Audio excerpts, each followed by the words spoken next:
Okay, so now we're going to be moving on to assembling the hand mechanisms. So we're going to put this aside for now, and we're going to get the pieces that they're telling us to get. So looks like, let's see,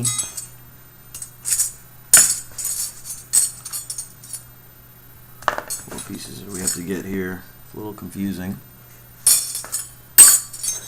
mainly because there's so many different pieces to this that you're like, well, which ones am I supposed to get, which ones am I not supposed to get?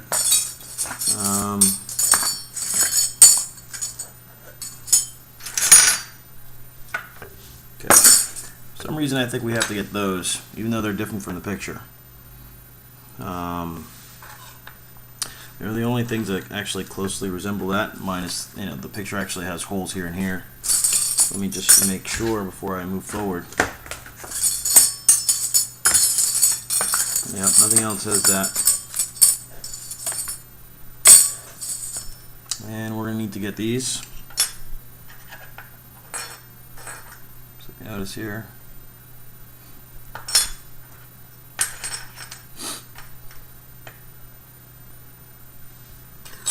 Let's put them how the picture has them, so we have this all lined up right.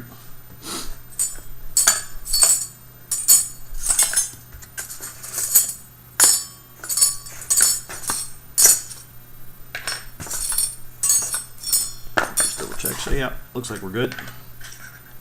I have to put these together now, and with the infamous screws that we keep using, how many screws are we going to need? Looks like we're going to need 3. 3 per hand. So I'm going to go ahead and get those screws out. Okay.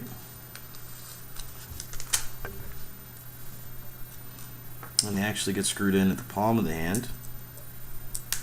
Whoops.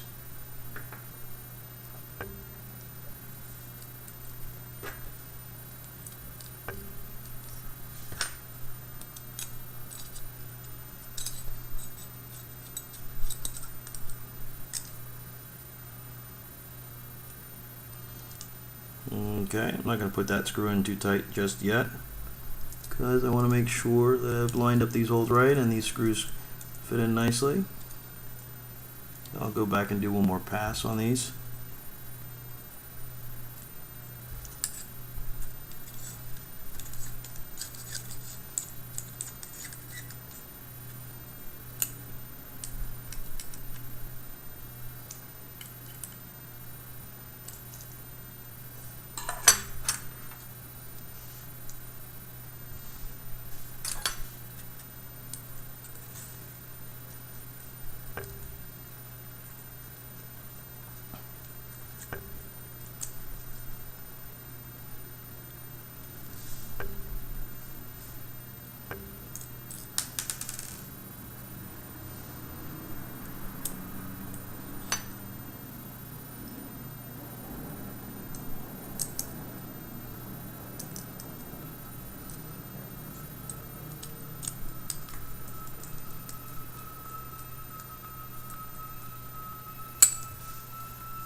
This hole isn't completely lined up, so let me just loosen that one a little bit.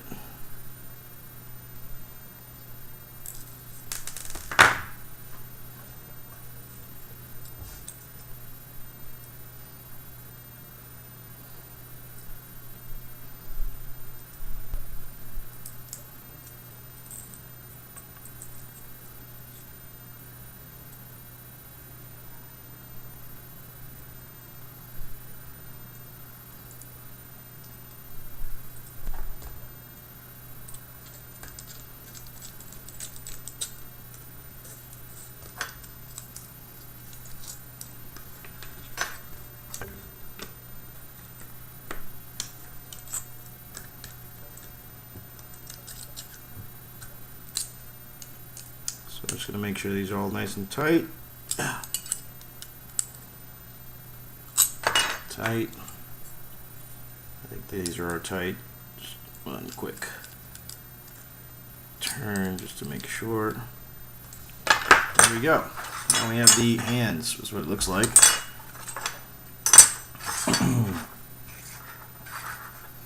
And then it actually says take 2 more servos. 1, 2. Follow the same procedure we've been following. So we're going to go ahead and unscrew these. Now these mount straight forward on the inside, so it should be pretty obvious. They're going to mount inside there. And they have the same holes that all the other ones have where you mounted the servos before, so should be pretty straightforward.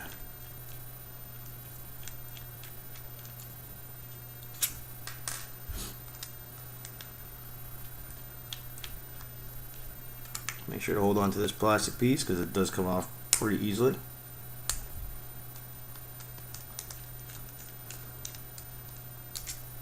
Okay, let's go ahead and mount this guy, and it is mounted. Okay, now we're just going to feed these right back in.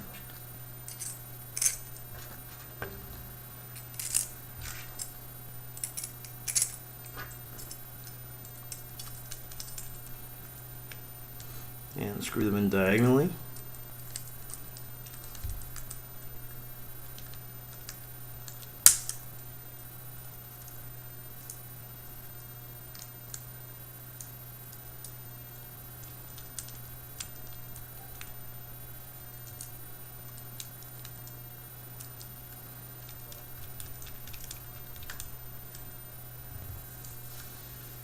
Okay, now one more here. Now you might ask, why don't I use power tool? Again, I wouldn't use any power tools with this. This is too delicate. You might wind up breaking something. Rather just do it by hand. It's already hard enough not to break it with your hands. You'll at least kind of feel it with your hands. You know if you're taking it beyond its means or not. Power tool, you lose that sense of touch, and you won't be able to know what you've done.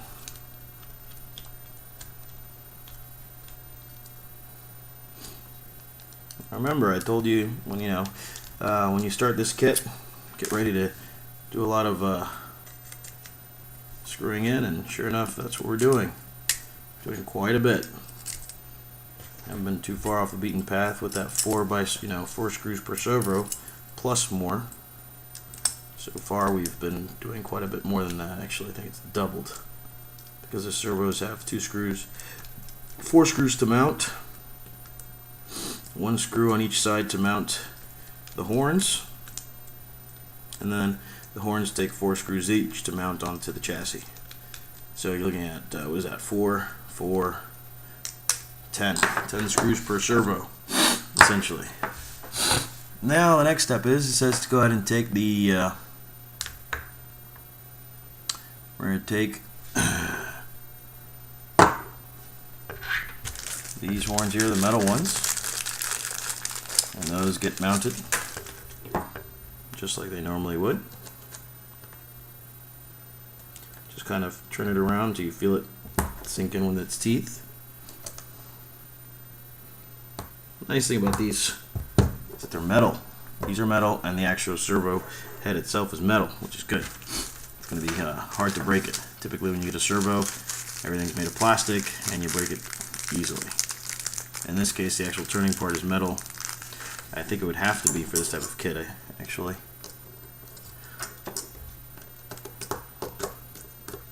So lugging around a lot of weight, plastic would probably break on it.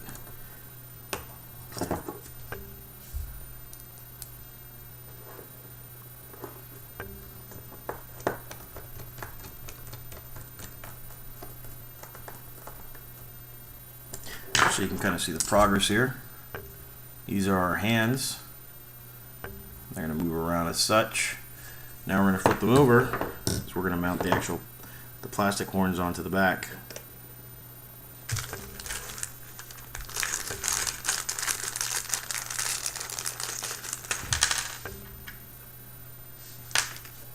Now these are a little curious to me. I'm not quite sure how these are all going to be used and how we're going to have to mount those afterwards, because they're telling us to mount them now. And you know, I see the holes there. I'm hoping something will screw into it, rather than us having to take this off again and then put it back on. That's but I seriously doubt this can happen. Innovati's pretty good with how they thought it out and how you put this together, so.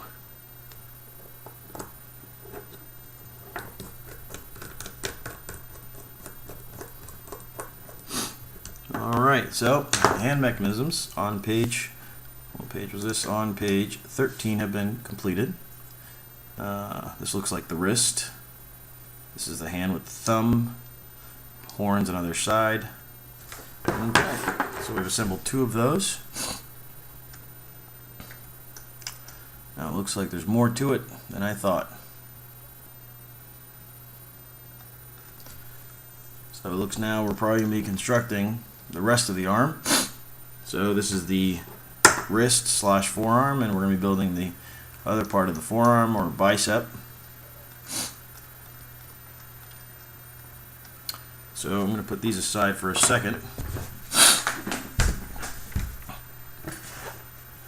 Okay, so now I have to get a couple more pieces out.